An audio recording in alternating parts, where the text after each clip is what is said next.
உடல் காலையிலிருந்து சாயந்தரம் வரையிலும் சுறுசுறுப்பாக இருக்கணும், எலும்பு பலமாக இருக்கணும், தோல் ஆரோக்கியமாக இருக்கணும், கண் பார்வை நன்றாக இருக்கணும். இன்றைக்கு பெரிய நோயின்னு நம்ம சொல்லக்கூடிய சர்க்கரை நோயோ, இதய நோயோ, இரத்த கொதிப்போ, புற்றுநோயோ எனக்கு வரக்கூடாது. அப்போ நான் என்ன சாப்பிடணும்? நமக்கு கிடைக்கக்கூடிய நல்ல பயன்கள் என்னங்கிறத விவரமாக நாம் பார்ப்போமா?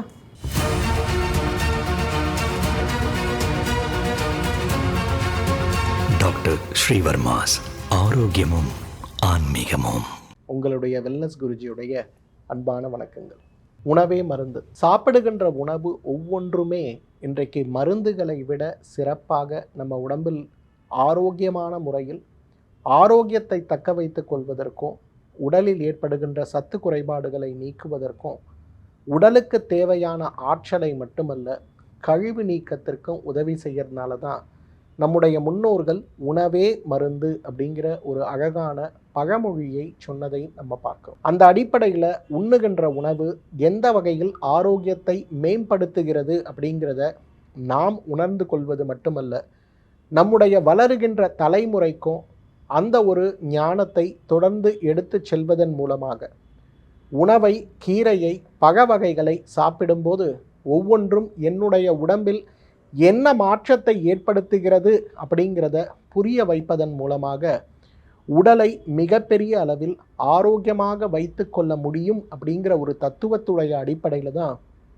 இந்த நிகழ்ச்சியில் தினமும் சாப்பிடுகின்ற உணவை பற்றி விரிவாக நாம் பார்த்து கொண்டிருக்கிறோம். அந்த வகையில் இன்றைக்கு பசலைக்கீரைன்னு சொல்லக்கூடிய, பொதுவாக நம்முடைய கிராமங்களில் மட்டுமல்ல, நகரங்களில் மட்டுமல்ல, தென்னிந்தியா முழுவதுமே பிரசித்தமான கீரையாக இருக்கக்கூடிய இந்த பசலைக்கீரையுடைய மருத்துவ குணங்கள் என்னங்கிறத விவரமாக நாம் பார்க்க போகிறோம். பசலைக்கீரை இன்றைக்கு நிறைய நாடுகளில் கூட பிரசித்தமாக இருக்கிறத பார்க்குறோம். அமெரிக்காவில் கூட பசலைக்கீரையுடைய ஒரு வகையாக இருக்கக்கூடிய ஸ்பினாச்சுன்னு சொல்லக்கூடிய கீரை மிக மிக பிரசித்தம். நிறைய கார்ட்டூன்கள் பிரபலமாக இருந்த 1940, 50, 60, 70களில் கூட குழந்தைகளுக்கு பசலைக்கீரையுடைய பயன், பலத்தை அதிகப்படுத்த வேண்டும், அவர்களுடைய ஒரு உணவில் இந்த பசலைக்கீரையை சேர்ப்பதுடைய ஒரு நல்ல பயன் புரிய வேண்டும் அப்படிங்கிறதுல இந்த ஸ்பினாச்சுன்னு சொல்லக்கூடிய பதப்படுத்தப்பட்ட பசலைக்கீரையை மிகப்பெரிய அளவில் அமெரிக்க அரசாங்கமே அதை விரிவுபடுத்தி ஊக்குவித்ததை நம்ம பார்க்குறோம். அந்த அளவுக்கு உலகத்தில் இருக்கக்கூடிய எல்லா உணவு முறைகள்லையும் பசலைக்கீரை தவிர்க்க முடியாத ஒரு உணவாக இருக்கிறத பார்க்குறோம். காரணம் என்ன தெரியுமா? அந்த உணவில் இருக்கக்கூடிய vitamin A, vitamin C, vitamin K, இரும்பு சத்து மற்றும் கால்சியம், மெக்னீசியம் சார்ந்த சத்துக்கள், பொட்டாசியம் சார்ந்த சத்துக்கள் நிறைய இருக்கிறதுனால தான். மெக்னீசியம் இருந்தால் தான் நமக்கு நல்ல தூக்கம் வரும். பொட்டாசியம் இருந்தால் தான் நம்ம இதயம் நன்றாக வேலை செய்யும். விட்டமின் கே இருந்தால் தான் நம்ம உடம்பில் இரத்த உறைதல் சார்ந்த சிரமங்கள் அற்று ஆரோக்கியமான இரத்த மண்டலத்தை வைத்து கொள்ள முடியும். விட்டமின் ஏ இருந்தால் தான் கண் பார்வை நன்றாக இருக்கும். விட்டமின் சி இருந்தால் தான் நோய் எதிர்ப்பு சக்தி அதிகமாகும். விட்டமின் கே இருக்கிறதுனால வெறும் இரத்த உறைதல் மட்டுமல்ல, இதயத்துக்கும் ரொம்ப நல்லது. உடலுக்கு தேவையான எலும்பு சத்தும் இரும்பு சத்தும் நிறைய இருக்கிறதுனால பசலைக்கீரையை குறைந்தது வாரம் ஒரு முறை உணவாக நாம் சாப்பிட வேண்டும். கண்களுடைய ஆரோக்கியத்திற்கு பசலைக்கீரை ஒரு மிகச்சிறந்த மருந்து. எவ்வாறு முளைக்கீரை கண்களுடைய ஆரோக்கியத்திற்கு ஒரு மிகச்சிறந்த மருந்து நம்ம சொன்னோமோ, அது போலவே இந்த பசலைக்கீரையும் கண்களுடைய ஆரோக்கியத்திற்கு ஒரு மிகச்சிறந்த மருந்துன்னு சொல்லலாம். ஏன்னா கண்களுடைய ஆரோக்கியம் அப்படிங்கிறது இன்றைக்கு நம்ம அனைவருக்குமே கேள்விக்குறியாகிவிட்டது.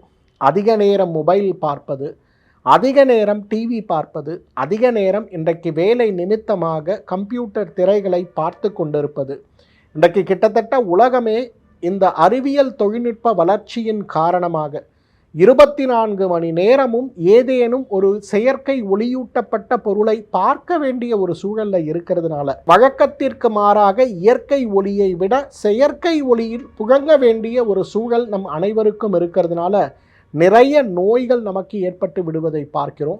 அந்த வகையில் இன்றைக்கு கண்களுடைய ஆரோக்கியத்தை நாம் பாதுகாத்து கொள்ள வேண்டும்.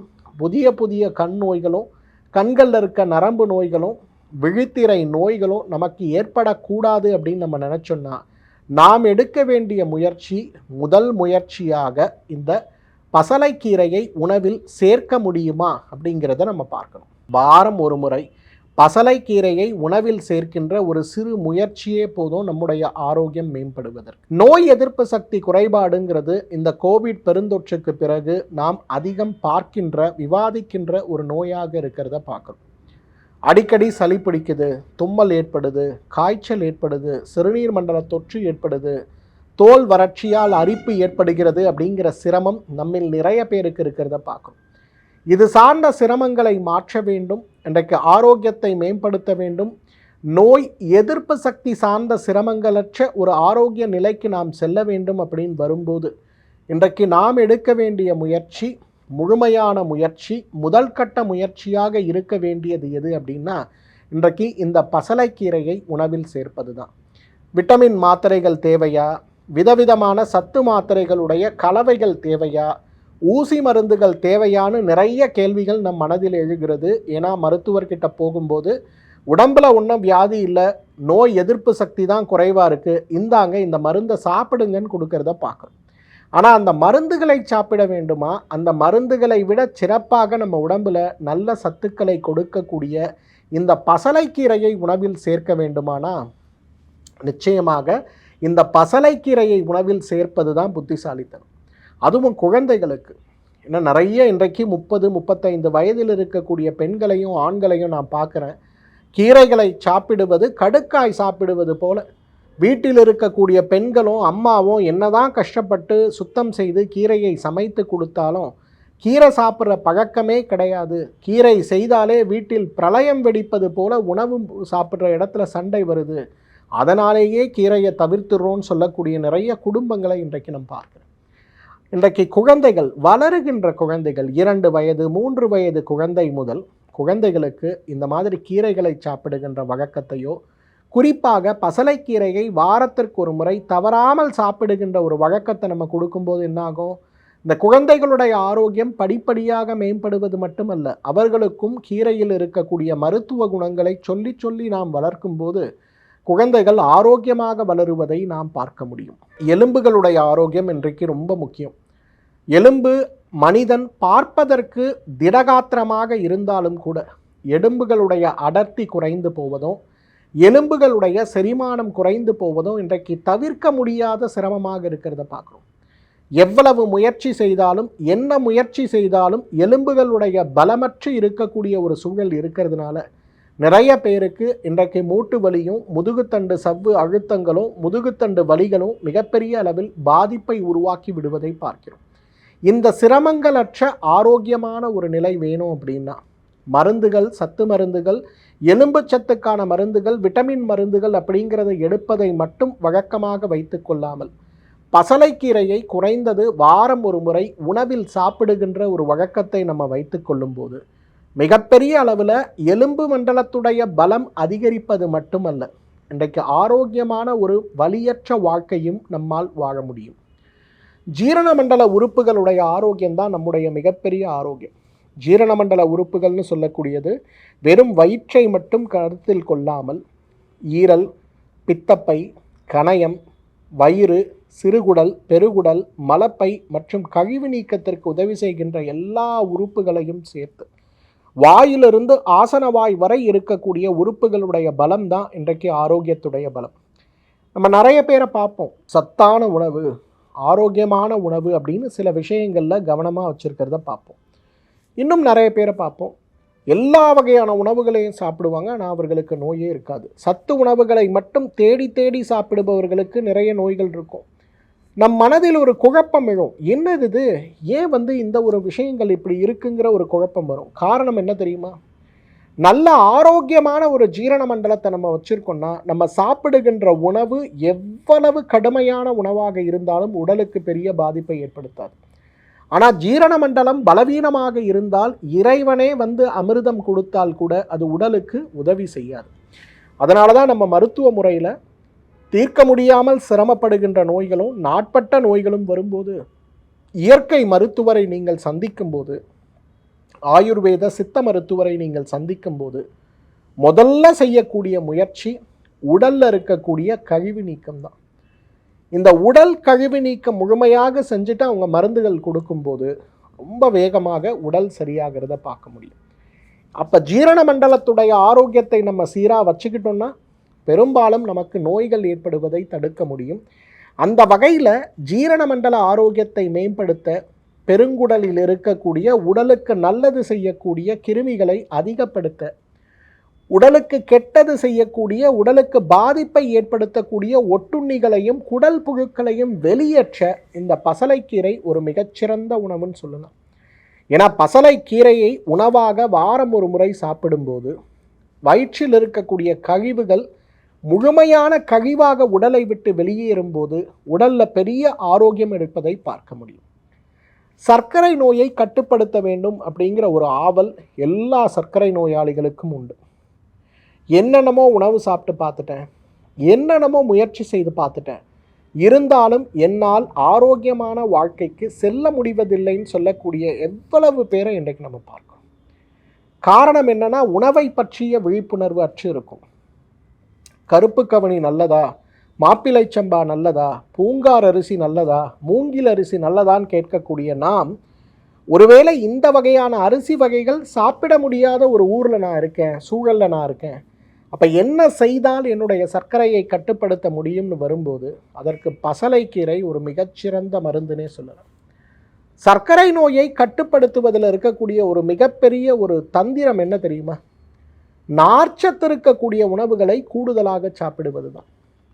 காலை உணவாக நீங்கள் இட்லி சாப்பிடும்போது தேங்காயை வைத்து அரைத்து செய்யக்கூடிய சட்டினியை, நார்ச்சத்து இருக்கக்கூடிய உணவை சேர்க்கும்போது இட்லியில் இருக்கக்கூடிய சர்க்கரை உங்களுக்கு அதிகமாகாது.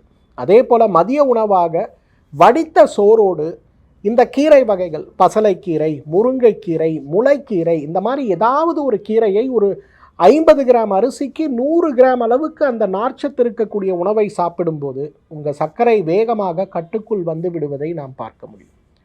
இன்றைக்கு சர்க்கரை நோயை கட்டுப்படுத்த வேண்டும், எலும்புகளுடைய பலத்தை அதிகப்படுத்த வேண்டும், இரத்த சோகையற்ற ஒரு வாழ்க்கை வேண்டும், தோலுடைய ஆரோக்கியம் மேம்பட வேண்டும், புற்றுநோயை நான் தடுக்க வேண்டும்னு வரும்போது கீரை வகை உணவுகள் தான் அதற்கு மிக மிக பெரிய அளவில் உதவி செய்யுங்கிறதையும் நம்ம புரிஞ்சுக்கணும். இன்றைக்கு பசலைக்கீரை விலை மலிவாக கிடைக்கக்கூடிய ஒரு கீரை. பொதுவாக கிராமங்களில் நமக்கு ரொம்ப சுலபமாக கிடைக்கக்கூடியது. ஏன் நகரங்களில் கூட இன்றைக்கு மாடி தோட்டங்கள்லையும் பால்கனியில் இருக்கக்கூடிய சின்ன இடங்களில் கூட நாம் பசலைக்கீரையை வளர்க்க முடியும். அந்த ஒரு மாற்றத்தை கொண்டு வந்து இந்த பசலைக்கீரையை உணவாக சாப்பிடுகின்ற ஒரு வழக்கத்தை மட்டும் நாம் வைத்து கொண்டாலே நம்மாலும் ஆயுள் முழுவதும் ஆரோக்கியமாக வாழ்ந்திட முடியும். மீண்டும் மற்றொரு ஆரோக்கிய குறிப்போடு உங்களை சந்திக்கிறேன். அதுவரை உங்களிடமிருந்து விடைபெறுவது உங்களுடைய வெல்னஸ் குருஜி. நன்றி, வணக்கம். ஆயுர்வேதம் ஒரு பொக்கிஷம், நம் ஆயுள் நீட்டக்கும் அற்புதம். டாக்டர் ஸ்ரீவர்மாஸ் அறுவை சிகிச்சையில் குணம், இது ஆயுட்கால நிவாரணம். டாக்டர் ஸ்ரீவர்மாஸ் அனைத்து நோய்களுக்குமான குணம், அழகு தரும் மூலிகைகள், ஆரோக்கியம் தரும் மருத்துவர்கள். டாக்டர் ஸ்ரீவர்மாஸ், ஆரோக்கியமும் ஆன்மீகமும். ஸ்ரீ வர்மா ஆயுர்வேதா மருத்துவமனையின் வெல்னஸ் குருஜி அவர்களை ஜூலை மாதம் 4ஆம் வாரம் 21ஆம் தேதி திங்கட்கிழமை மதியம் 12 மணி முதல் இரவு 8 மணி வரை கோடம்பாக்கத்திலும், 22ஆம் தேதி செவ்வாய்க்கிழமை காலை 6 மணி முதல் மதியம் 12 மணி வரை திருவள்ளூரிலும், 22ஆம் தேதி செவ்வாய்க்கிழமை மதியம் 1 மணி முதல் மாலை 6 மணி வரை அம்பத்தூரிலும், 23ஆம் தேதி புதன்கிழமை காலை 7 மணி முதல் மதியம் 12 மணி வரை கோடம்பாக்கத்திலும், 24ஆம் தேதி வியாழக்கிழமை காலை 6 மணி முதல் மாலை 6 மணி வரை சேலத்திலும், 25ஆம் தேதி வெள்ளிக்கிழமை காலை 7 மணி முதல் மதியம் 1 மணி வரை திருப்பூரிலும், 26ஆம் தேதி சனிக்கிழமை காலை 6 மணி முதல் மாலை 6 மணி வரை கோயம்புத்தூரிலும், 27ஆம் தேதி ஞாயிற்றுக்கிழமை காலை 7 மணி முதல் மாலை 6 மணி வரை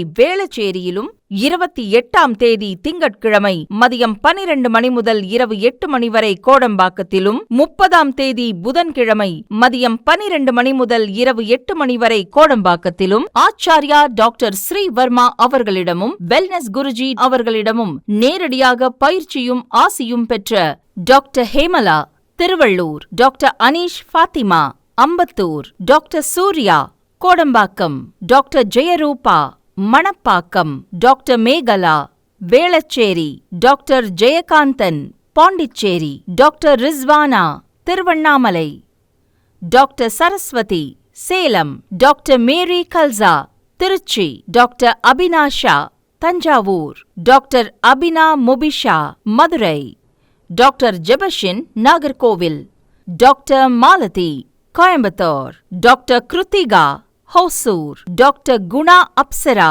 பெங்களூர், டாக்டர் நவநீத் ஹைதராபாத், டாக்டர் சித்தநாத் மும்பை. பட்டப்படிப்பு மற்றும் பட்ட மேற்படிப்பு முடித்த மருத்துவர்களை சந்தித்து சிகிச்சை பெறலாம்.